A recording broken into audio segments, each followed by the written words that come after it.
소방전기 10주차 강의를 시작합니다. 첫 번째 시간이고요.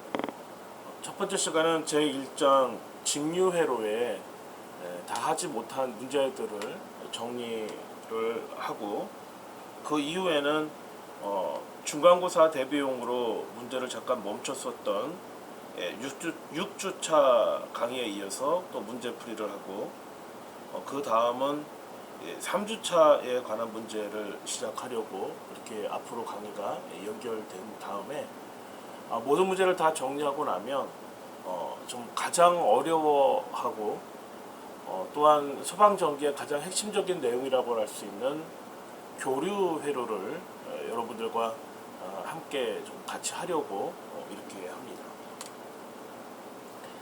자, 여러분들 앞에 있는 이 교과는 제1장 직류회로의 문제가 되겠습니다. 92번 문제입니다. 자, 알칼리 축전지의 전해액은 이렇게 되어 있습니다. 저도 사실 이렇게 볼펜을 가지고 이렇게 메모를 좀 바닥에다가 메모를 좀 하면서 하거든요. 여러분들도 혹시 뭐 문제가 좀 있다면 이렇게 풀면서 손으로 이렇게 하시면 좋을 것 같습니다.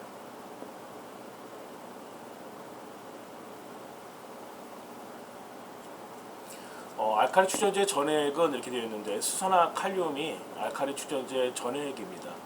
먼저 알칼리 축전지에 대해서 좀 보자면, 전액으로 알칼리 용액을 사용하는 축전지이고, 기전력은 1.35V 정도이고, 납축전지, 연축전지죠. 납연자이기 때문에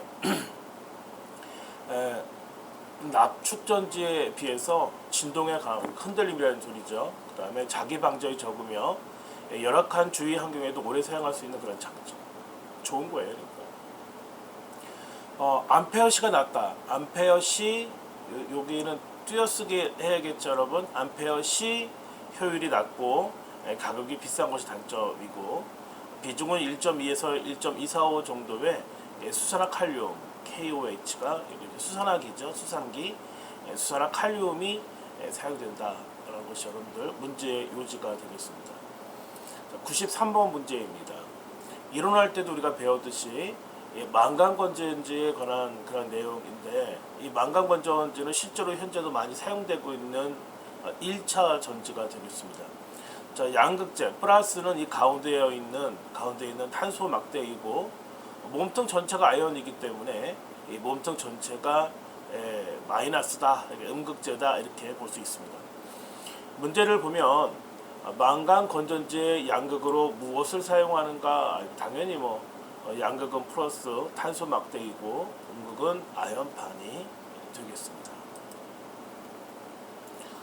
94번 표준 전지의 음극 재료는 무엇인가? 이렇게 되어 있는데, 이 표준 전지는 웨스트 카니온 전지로 양극에는 수은이 사용되고 있고, 또한 용액은 황산 카드뮴포화 용액을 이렇게 사용합니다.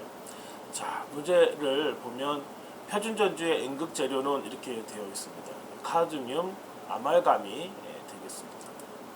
자, 공기 전지의 용액은 이렇게 되어 있는데, 이 공기 전지를 보게 된다면 양극은 이제 탄소로 되어 있고, 그 안에 들어 있는 전해액은 가성소다, NaOH. 그 다음에 여기 이제 수산기가 들어있는 거죠, 수산기가. 그 다음에 염화 암모늄에 NH4Cl이 들어있습니다. Cl이 염소입니다. 이 화학교 읽을 때는 거꾸로 있는 거죠. 뒤부터서 염화 암모늄 이렇게 읽습니다. 자, 음극은 이제 아말감화된 흑이온이고요. 감극제는 공기 중에 산소가 감극제가 되는 것입니다. 어쨌든 공기전지 용액은 염화 암모늄 NH4Cl이 되겠습니다. 자, 우리 96번 문제를 보게 된다면, 단위를 먼저 좀 보는 것이 좋은데, 암페어 아워지요. SI 단위에 의해서 원래는 암페어 세크라고 해야 되는데, 그렇게 된다면 1초 동안 몇 암페어를 쓰는 것이 용량이 되는 것이 너무 작죠. 그래서 지금 축전지를 하고 있는 건데, 축전지의 용량이 1초만 쓴다, 이거는 좀 말이 안 되니까 축전지의 단위는 아워가 되는 것입니다. 그래서 용량은 30 암페어 아워에 전지가 되는 것이죠. 이것을 2A의 전류로 몇 시간 사용할 수 있겠는가? 30A를 2A로 나누면 암페어 약분되니까 30시간이 되고 2도 30을 나누니까 15가 되니까 15시간 되는 거죠. 자, 우리 오른쪽 해설을 좀 보게 된다면 축전지의 용량은 전류와 초가 아니라 전류와 시간 아워의 개념이고 여기서 시간을 좀 알고 싶다면 전류로 용량을 나눠주면 되는 거죠. 뭐 간단한 산수죠. 그래서 용량은 암페어 C, 전류는 암페어니까 암페어가 약분되니까 시간만 남는 거죠. 자, 30A C를 2A로 나누게 되면 시간은 15시간이 되는 것입니다. 다음은 연축전지에 대한 설명이다. 옳지 않은 것은, 자, 연축전지는 나부로 만든 축전지인 것이죠. 현재 정말 뭐 가장 많이 쓰고 있는 것이다 라고 얘기를 해도 뭐 과언이 아닙니다. 자, 보게 되면 전액은 황산을 물에 섞어서 비중을 1.2에서 1.3 정도로 하여 사용된다. 3번 방전 전압의 한계는 1.8V로 하고 있다. 용량은 방전 전류 곱하기 방전 시간으로 표시하고 있다. 다 맞는데 충전 시 양극은 PbO가 아니라 PbO2가 됩니다. 이산화납 이렇게 우리가 읽죠. 거꾸로 읽으니까 이산화납이 되고 음극은 PbSO4가 아니라 그냥 Pb입니다. 그냥 납입니다. 그건 여러분들이 참조하시면 되겠고 SO4가 지워져야 되는 것이죠. 자, 이 방전시 양극과 음극은 같습니다. 자, 보게 되면 근데 우리가 이제 시험을 대비하기 위해서 양극과 음극이 같은 방전시보다는 충전시가 좀 필요하겠죠. 충전시를 좀 보게 된다면 PbO2 플러스의 EH2SO4 플러스의 Pb인데요. 자, 이쪽이 양극이고 이 부분이 음극입니다. 그래서 양극은 PbO2 즉 이산화납이 되고 음극은 Pb 즉 납이 되는 것입니다. 이때 전액이 가운데 있는 것이죠. 그래서 H2SO4가 두 몰이 있다 이렇게 표현합니다. 그래서 황산 두 몰이 전액으로 사용됩니다. 방전시에는 보게 되면 양극도 PbSO4, 음극도 PbSO4, 즉 황산납이 돼서 이 같은 용액의 양극, 음극이기 때문에 방전시가 시험에 나오기는 좀 어려울 것 같습니다. 또한 전액을 보면 그냥 물에 H2O, 물 두 몰이 있습니다. 그래서 너무 단조롭기 때문에 여러분들은 이 방전시보다는 충전시를 위주로 공부하는 것이 좋지 않을까 이렇게 생각을 좀 해봅니다. 축전지 용액은 바로 전에 문제에서 말씀드렸듯이 암페어 C로 원래는 초이지만 축전지 용량을 좀 초로 하는 건 너무 좀 짧지 않나. 그래서 암페어 아워로 합니다. 충전의 축전지를 방전할 때 규정 전압으로 내려갈 때까지 낼 수 있는 그런 전기량을 축전지 용량이라고 하고 보통 암페어 C, 암페어 아워로 나타냅니다. 용량 표시 방법은 공칭 용량, 규격 용량, 실 용량 등이 이렇게 있습니다.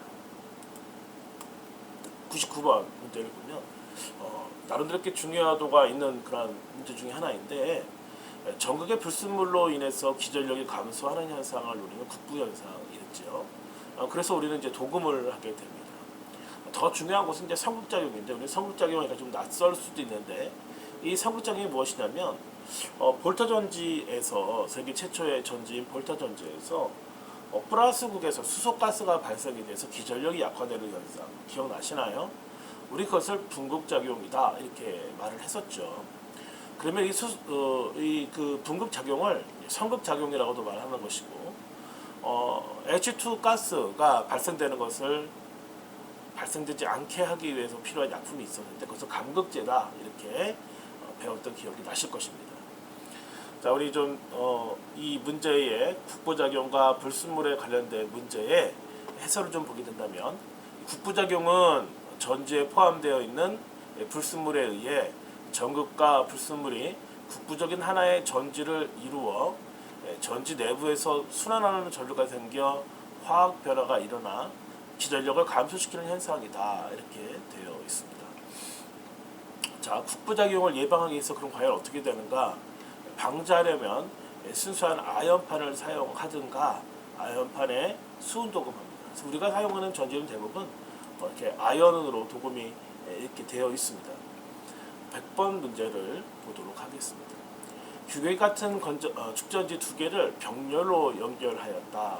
다음 중 옳은 것은 여러분 이 건전지, 즉 축전지를 직렬로 연결했을 때와 병렬했을 때의 용량과 전압의 차이에 대해서는 빨리 좀 배워야 되고, 이것이 소방기계에 가면 소방펌프를 직렬로 연결했을 때와 병렬로 연결했을 때 비교하는 것과 똑같습니다. 여러분들 내용이 같으니까 참조하시기를 바랍니다. 전지를 직렬로 연결했습니다. 그러면 연결할 때마다 기전력은 연결한 것만큼 강해지는 거죠. 그래서 N배가 되고 용량은 변하지 않는다는 것. 이게 참 어렵죠. 우리가 그 수로가 있다고, 긴 수로가 있다고 쳐보자고요. 긴 수로가 있는데 그 첫 번째 수로, 두 번째 수로, 세 번째 수로가 이렇게 있다고 한다면 이 밑에는 이 수로가 첫 번째, 두 번째 수로의 양을 다 더한 게 밑에 흐르나요? 아니죠. 여기에 흐르나, 여기에 흐르나, 여기에 흐르나 똑같은 양이 흐르잖아요. 그래서 합치는 것이 아니라 다 같다는 거예요. 이 내용이 이제 여러분들이 전지를 직렬로 연결했을 때 여러분들이 아셔야 할 핵심 그런 내용입니다. 이게 많이 헷갈려요. 자, 전지의 병렬 연결 시 기전력은 변함이 없고 용량은 N배가 됩니다. 자, 우리 102번 문제를 보도록 하겠습니다.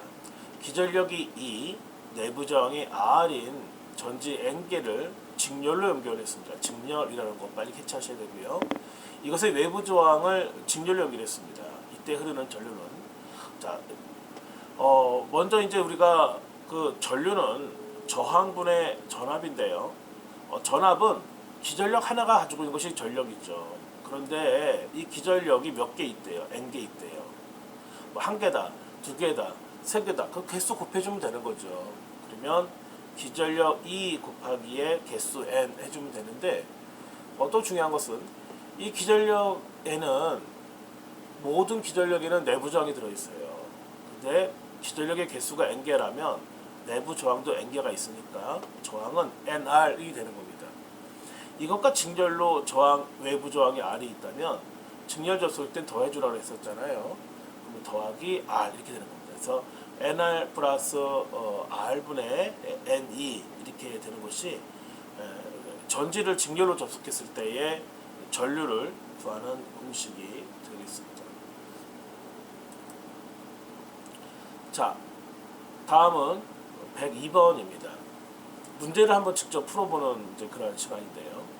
내부 저항이 0.25오hm, 기전력이 1.5V인 건전지 4개를 직렬로 접속하고 여기에 외부 저항 5ohm을 연결하여 외부 저항에 흐르는 전류는 이렇게 했습니다. 보게 되면 일단은 전류라는 것은 저항분의 전압이죠. 자, 우리 해설을 좀 보면서 말씀을 드릴 텐데요. 자, 전지의 직렬 접속에서 기전력이 2V, 내부 저항 스몰 r ohm인 전지 N개를 직렬로 접속하고 여기에 부하 저항 r ohm을 접속했다. 우리 그림에서는 이제 전지가 3개이지만 제가 예를 들기 위한 그림이니까 여러분들이 그냥 단순히 참고만 해주시면 되고요. 자, 이때 부하에 흐르는 전류는 R분의 V인데 저항이 몇 개냐면 건전지가 4개니까 저항도 4개가 있는 거예요. 내부 저항이. 내부 저항이 0.25ohm이니까 0.25 곱하기 4 하면 되는 거고 4개니까. 어디 외부 저항이 5ohm이래요. 얘는 더하는 거죠. 그리고 기전력이 얼마가 보니까 1.5V가 4개 있대요. 1.5V 곱하기 4 이렇게 되는 겁니다. 계산하게 되면 6분의 6이 돼서 답은 1A. 좀 허망하죠. 1A. 예, 가끔 이런 답들이 많이 나옵니다. 자, 우리 103번 문제를 보도록 하겠습니다. 내부 저항이 0.25ohm, 기전력이 1.5V인 전지 4개를 직렬로 접속하고 여기에 2.25ohm인 저항을 연결하였을 때 회로에 흐르는 전류가 2A라면 전압은 얼마인가? 우리는 오음의 법칙에 의해서 전압을 구하는 공식을 이미 배웠습니다. 전압은 IR, 전류와 저항의 곱이 되겠습니다. 그러면 우리는 먼저 이 문제를 풀기 위해서 전류를 구해야 하지만 전압을 구할 수 있습니다. 자, 우리 문제를 좀 풀어보도록 하는데 이 부분에서는 단자 전압이라고 표현을 했습니다. 자, 먼저 우리는 내용을 좀 보게 되면 전류를 먼저 구해야 하는데 전류는 R분의 V입니다. 자, 그러면 R분의 V니까 전압이 얼마인가 보니까 1.5V 건전지가 4개 연결되어 있대요. 그럼 1.5V 곱하기 4이지요. 저항이 얼마인가 봤더니 1.5V 기전력 안에는 내부 저항이 항상 있는데 내부 저항은 0.25ohm입니다. 기전력이 4개 있으니까 0.2도 4개가 있는 거죠. 0.2 곱하기 4. 이것과 직렬로 외부 저항이 2.25ohm이 있다는 것이에요. 자, 그렇게 계산하게 되면 이때 흐르는 전류는 2A입니다. 그런데 2.25ohm이 연결했는데 이때 회로에 흐르는 전류가 2A라면 단자의 전압은 얼마인가 그랬습니다. 이 단자라는 것은 이제 이 저항에 걸리는 전압이겠죠. 그럼 저항만큼 전압이 강화되는 거죠. 저항이 크면 전압이 많이 강화되죠. 그래서 2.2 곱하기에 전류를 곱해주게 되면 4.4V가 되는 것입니다. 104번 문제를 풀어보도록 하겠습니다. 같은 유형의 문제인데 풀어보도록 하겠습니다. 기전력이 1.5V, 내부 저항이 0.15ohm인 전지 10개. 그러면 이때 기전력은 1.5 곱하기 10, 내부 저항은 0.15ohm 곱하기 10 이렇게 되는 거 여러분들 아실 수 있겠죠? 자, 플러스의 저항이 4.5 되는 것입니다. 이때의 전류에 흐르는 전구에 흐르는 전류는 얼마인가 그랬는데 이 전구에 흐르는 전류가 아니라 전체에 흐르는 전류가 똑같죠. 이렇게 직렬로 접속했을 때는 다 같습니다. 자, 우리 한번 전류를 구해보도록 하겠습니다. 전류는 R분의 V인데 전압을 먼저 보게 되면 1.5V가 10개 있으니까 1.5V가 10개 이렇게 표시할 수 있고요. 1.5V 전압 안에는 내부 저항이 있습니다. 그 내부 저항이 0.15ohm인데 역시 이것도 10개가 있는 거죠. 자, 이것과 외부 저항이 4.5ohm이라고 했으니까 플러스 4.5 하게 되면 답은 2.5A가 되는 것입니다. 자, 우리 105번 문제를 보도록 하겠습니다. 자, 기전력이 4V, 내부 저항이 0.25ohm의 전지 10개를 직렬로 접속하고 두 극 사이에 V와 R을 접속하였더니 4A의 전류가 났다. 이때 외부 저항은 얼마인가 알겠습니다. 자, 우리는 이 외부 저항을 구하기에 앞서 전류를 구하는 공식을 여러 개 했었습니다. 자, 그 공식이 무엇이었냐면 전류는 R분의 V였는데 이 V는 기전력이었죠. 그래서 기전력 곱하기 개수. 기전력 안에는 내부 저항 스몰 r이 있었기 때문에 개수 스몰 r은 n개만큼 있는 거죠. 플러스 r이었습니다. 이게 외부 저항인데 이 r을 구하려는 거예요. 이항하게 되면 이 r을 어떻게 구하냐면 이항하면 되죠. 이항하게 되면 r은 i분의 ne-nr 이렇게 되는 거죠. 이제 이 문제에다가 이 공식 그 자체에다가 그냥 칩을 그냥 숫자만 대입하면 돼요. 자, 먼저 우리 기전력을 보게 되면 4V가 10개 있다고 했으니까 4V 곱하기 10 이렇게 하면 되고 이때 흐르는 전류는 4A였습니다. 그래서 4A로 나눠주고 마이너스의 n인데 내부 저항이 0.2니까 이 0.2도 역시 10개 있는 것입니다. 계산하게 되면 10 곱하기 0.2는 결국 계산해보면 8ohm이 되는 것입니다. 어려운 문제가 아닌 것이죠. 자, 106번 문제를 좀 보도록 하겠습니다. 종류가 다른 두 금속을 접합하여 폐회로를 만들고 두 접합점의 온도를 다르게 하면 이 폐회로의 기전력, 아주 중요한 얘기죠. 기전력이 발생하여 전류가, 기전력의 자체가 무슨 뜻이냐면 전류를 흐르게 하는 힘이죠. 그래서 전류가 흐르게 되는 현상을 지칭하는 것은 제백 효과가 되겠습니다. 해설을 좀 보면 더 좋겠는데 해설을 보기 전에 펠티의 효과와 제백 효과, 톰슨 효과, 줄 법칙은 매우 중요한 여러분들이 소방전기공학을 배움에 있어서 굉장히 중요한 내용이 되겠습니다. 자, 재백 효과는 서로 다른 금속을 접속하여 접속점을 서로 다른 온도를 유지하면 기전력이 생겨 일정한 방향으로 전류가 흐른다. 전류가 흐르는 법칙이에요. 이러한 현상을 열전 효과 또는 재백 효과라 하며 열전 온도계, 열전형 계기에 이용되는 것입니다. 107번 문제를 보도록 하겠습니다. 제가 펠티어 조금 외국인 표현이라 외국어 표현이라 좀 약간 다양하게 표현했네요. 여러분 그냥 펠티에라고 하면 좋을 것 같습니다. 자,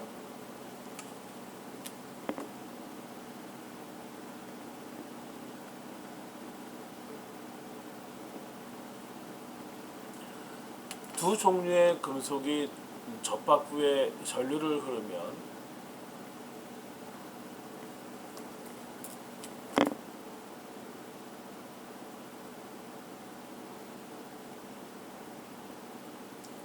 전류의 방향에 따라 열의 발생 또는 흡수 현상이 생긴다. 이러한 현상을 무엇이라 하는가? 펠티 효과인 거죠. 펠티 효과는 재백 효과랑은 이제 반대되는 현상으로 두 종류의 금속을 페이로로 만들고 두 금속의 접합점에 전류를 흘려주면 이 접합점 주변에서 열의 흡수 또는 발생, 결국은 이것은 이제 냉장고에 원리가 되는 거죠. 다음 문제를 보도록 하겠습니다.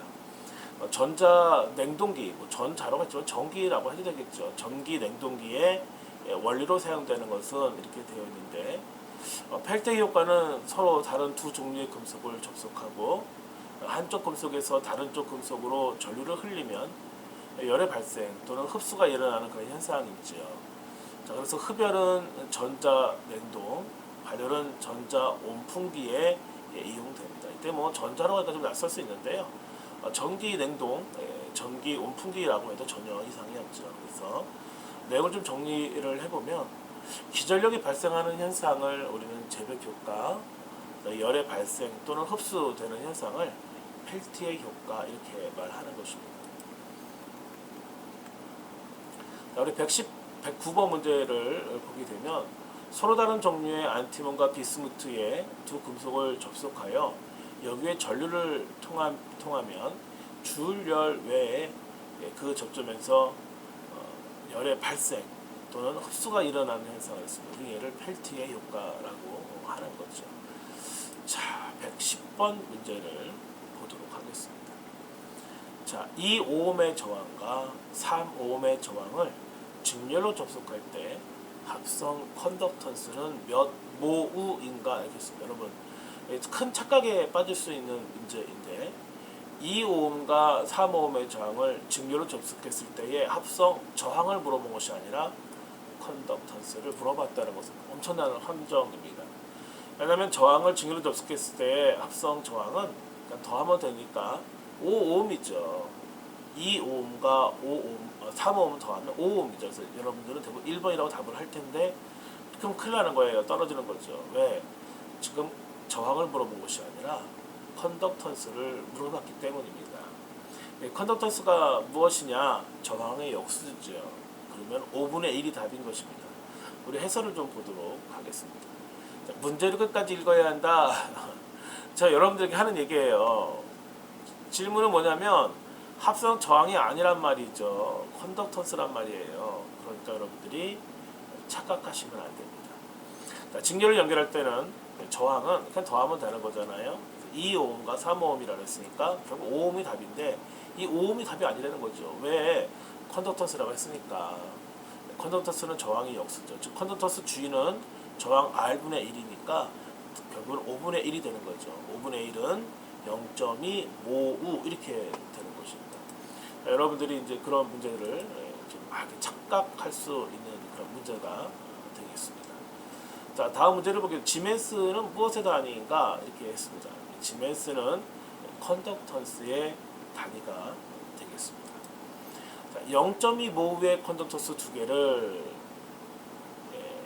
연결하여 3오음의 전류를 흘리면 몇 볼트의 전압을 인가하면 되는가 이렇게 얘기했습니다. 컨덕턴스와 저항의 관계를 빨리 여러분 아셔야 되는데요. 컨덕턴스 G는 저항의 역수인데 이 G와 R은 자리 바꿀 수 있어요. 자리 바꿨어요. 저항은 컨덕턴스의 역수 이렇게 되는 겁니다. 그러면 0.2모의 컨덕턴스 두 개라고 했으니까 이것을 저항으로 나타내면 0.2분의 1이 저항이죠. 0.2분의 1이 두 개 있으니까 계산하면 0.1이 되는 거죠. 자, 전압을 물어봤으니까 전압은 IR, 전류와 저항의 곱이니까 전류가 3A라고 나와 있네요. 거기에 곱하기 저항 0.2를 곱하게 되면 답은 30V가 되는 것입니다. 잠시 10분간 휴식했다가 처방전기 10주차 두 번째 강의를 이어서 하도록 이렇게 하겠습니다.